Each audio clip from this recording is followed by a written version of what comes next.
My name is Mark Callahan, and deep down I've never truly belonged at family dinners, especially the ones where the pretense of closeness was laid out so transparently. That night at Cypress Hall, my entire family gathered to celebrate my mother's 60th birthday. There were flickering candles, soft jazz music weaving through the air linen napkins meticulously folded into swans.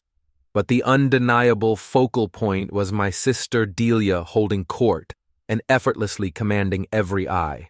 She wore her signature pearl necklace and that smug smile she reserves for occasions when she gets to remind everyone she still lives near mom and dad, not off at some secret base. I was relegated to the far end of the long table next to an empty seat that I knew instinctively would remain vacant. Delia raised her glass, her voice carrying loudly enough for everyone to hear. Well, at least Mark made it this time. I was beginning to think he only existed in postcards. Laughter rippled through the room, even from cousins who barely knew me well enough to genuinely join in. I simply smiled, a silent acknowledgement of a truth I held that no one else at that table did. Just past the dessert course, someone would walk through that door. And the way they looked at me, the way they would address me, was going to change everything. Let Delia savor her punchline. I had no need to interrupt her story. Over the years, I've learned a valuable lesson: when someone is about to fall flat on their face, you don't stop them. You step aside and let gravity finish the work. Delia always got the bigger piece of cake. That wasn't a metaphor. On my 7th birthday, Mom sliced the vanilla sheet cake with pink rosettes and handed Delia a corner slice, the kind with extra frosting and the sugary florets. Mine was a flat middle piece utterly devoid of decoration. I remember looking at the two plates and thinking, so that's how this works. Growing up, Delia was the one adorned with medals performing at recitals, her report cards proudly pinned to the fridge. I was quieter. My nose was always buried in a book sketching aircraft, in the margins of my notebooks devouring stories of legendary pilots like Chuck Yeager, while Delia was learning how to apply eyeliner from Teen Vogue. She went to prom with the quarterback. I, on the other hand, went to the hangar near town and volunteered to help clean old crop dusters just to be near something that flew. It wasn't that I failed to achieve. I graduated early, joined ROTC, and earned my pilot's license before I could legally drink. But no one in my family saw any of that, at least not as anything truly worth celebrating. You should really think about something more stable, Mom had advised when I got into the Air Force Academy. Flying planes isn't exactly a gentlemanly pursuit.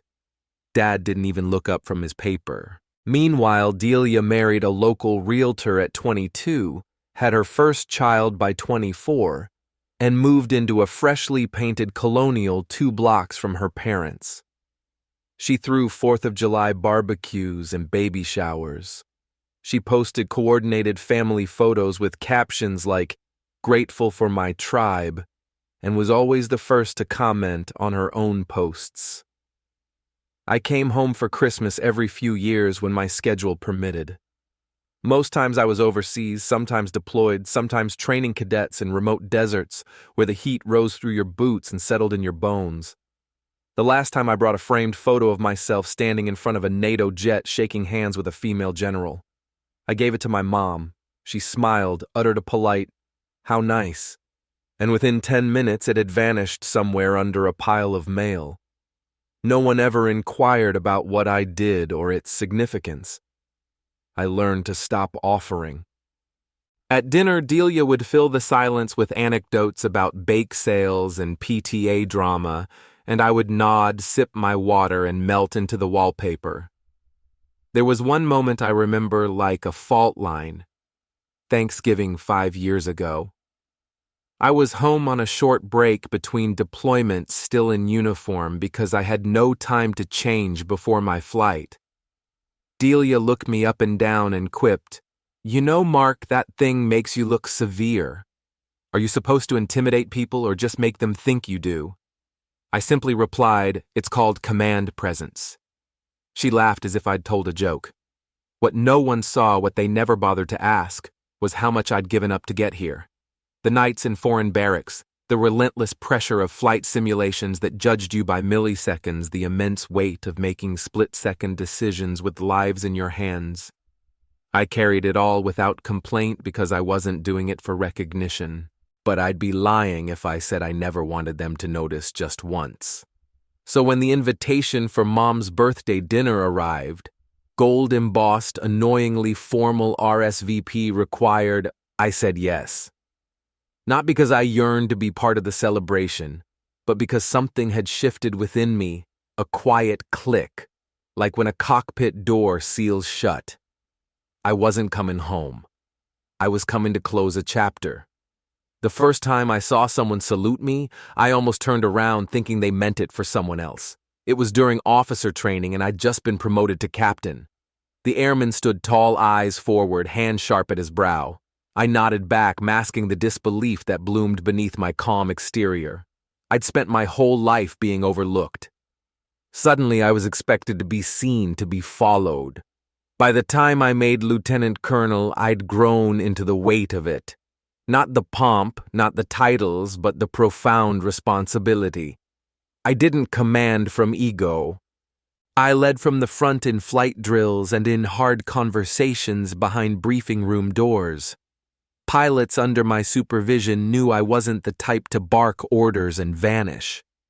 I'd be the one up at 0400 doing systems checks before sunrise.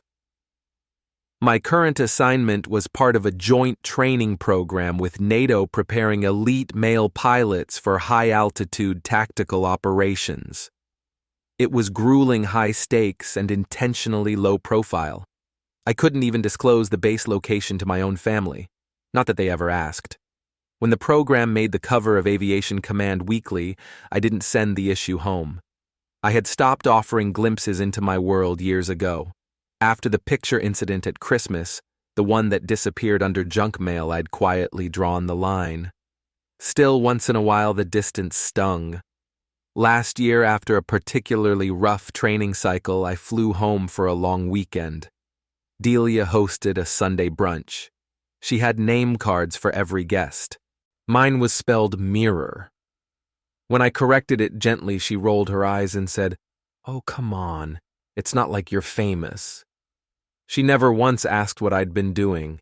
Instead, she complained about traffic near her Pilates studio and how her neighbor's dog wouldn't stop barking at her new Range Rover. I nodded and smiled. I'd learned how to shrink myself for comfort, mostly hers. But in the world I had built away from them, people stood when I entered rooms. They deferred to my judgment on multi-million-dollar aircraft. They introduced me to visiting officials with full titles and firm respect. I wasn't hungry for attention. I was just used to being acknowledged when I'd earned it. So when the invitation for Mom's birthday arrived, gold embossed annoyingly formal, I didn't hesitate. It was the first time in years they'd asked me to attend something other than a funeral or a holiday. Perhaps Delia insisted I be included just so she could see how the traveler looked these days. Fine. I didn't plan to wear my uniform, but the week before the dinner I received a sealed packet, an update to the joint training protocols sent by courier due for immediate review. The delivery was scheduled to arrive the night of the dinner. I emailed the officer in charge and told him to forward it to my hotel instead. He wrote back, "Per General Dorsey's instruction, it will be delivered by Lieutenant Reyes in person. The General sends his regards." I didn't argue. It wasn't about proving anything. But after 35 years of being the ghost at my own family table, I didn't mind the idea of someone else walking into that room looking straight at me and reminding them I was never lost. They just never looked closely enough to see where I landed. The restaurant was one of those places with too many wine glasses and not enough light. Soft piano music played in the background, and the staff wore white gloves like they were handling diamonds instead of dinner plates. It was the kind of setting that made small people feel important and gave Delia just enough ambiance to shine. I arrived precisely on time, not early, not late. Dressed in a simple navy suit, shoes low enough to move in hair, neat civilian unthreatening. The maitre d' escorted me to the long table where my family sat, already halfway through the appetizers. I received polite smiles from some cousins, a nod from an uncle. My mother barely looked up. My father said, "Oh, there he is," like I'd just wandered in from the parking lot. Delia stood to hug me, air-kissed my cheek and whispered, "Glad you could fit us into your top-secret schedule." I smiled. "It's classified, but I'll make an exception." She laughed too loudly, turned to the table and announced, "Mark's back from wherever he's been saving the world." More laughter. I took my seat at the far end beside a cousin's girlfriend who tried to ask what I did, then gave up when I simply said aviation training without elaborating. Across the table, Delia launched into a long-winded story about her latest real estate listing and how exhausting it was staging million-dollar homes for people who don't know how to fold towels. The wine flowed, and so did the commentary. At one point, someone asked Delia if she ever thought of moving out of state. She grinned and said, "Why would I? Someone has to take care of mom and dad. Not everyone can afford to disappear for years at a time." Another round of chuckles. Even Mom managed to smile at that one. I kept my hands in my lap and reminded myself that small talk was just noise, that these people didn't know the silence of a cockpit at 30,000 fought the discipline of 3:0 a.m. briefings, or the weight of calling out eject, eject, eject with steady breath. They didn't have to understand me. They just didn't get to belittle me anymore. We reached the dessert course, some triple-layer cake monstrosity Delia had commissioned from a bakery that used edible gold leaf. That's when a suited waiter approached the table, leaned toward the center, and said, "Mr. Callahan, you have a visitor in the lobby. He's requested you step out for delivery protocol." The table went silent. Delia raised an eyebrow. "Delivery? Are you expecting roses?" I stood calmly. "No, just documents." As I made my way through the dining room, heels clicking on marble, I could feel their eyes on my back. I passed the sommelier the host stand and turned the corner. There by the entryway stood Lieutenant Reyes, in full flight suit boots, polished, bearing stiff and respectful. He spotted me, stepped forward, and loud enough to carry into the dining room, snapped into a salute. "Lieutenant Colonel Callahan, sir, delivery secured. General Dorsey sends his compliments." Time didn't stop, but it stumbled. I heard silverware pause mid-air. A glass clinked too hard against the table.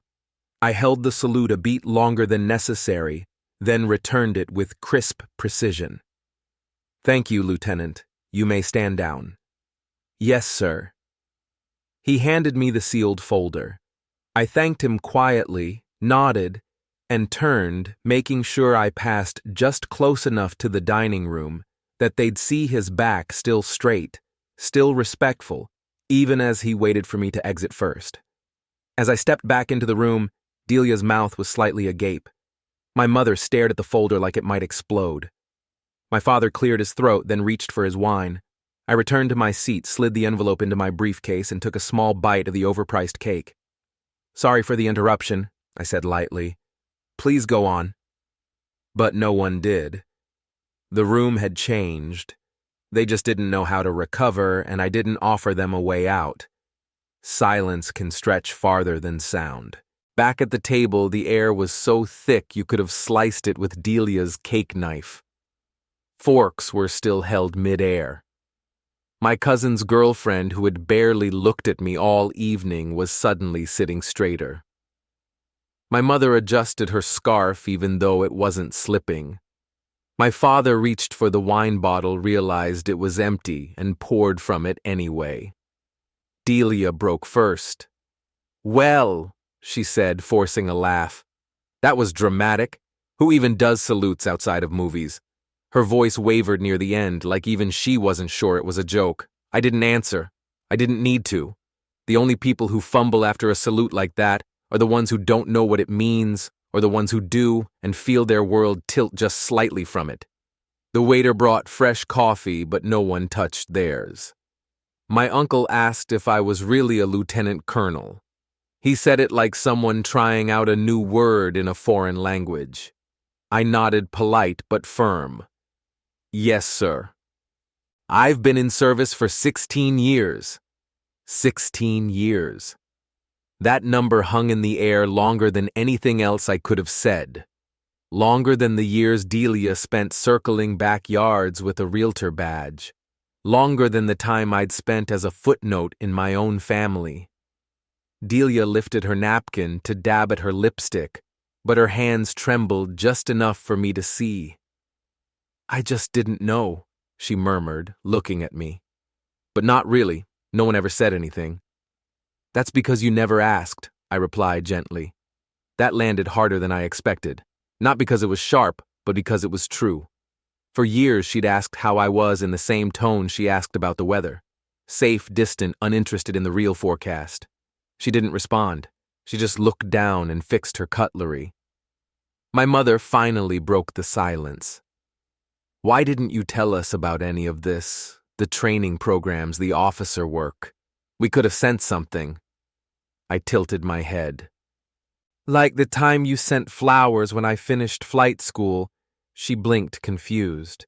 Did we not? No, Mom. You sent a Facebook message that said, "Stay safe," and then asked if I could Venmo Delia for a stroller she liked. I didn't say it with venom.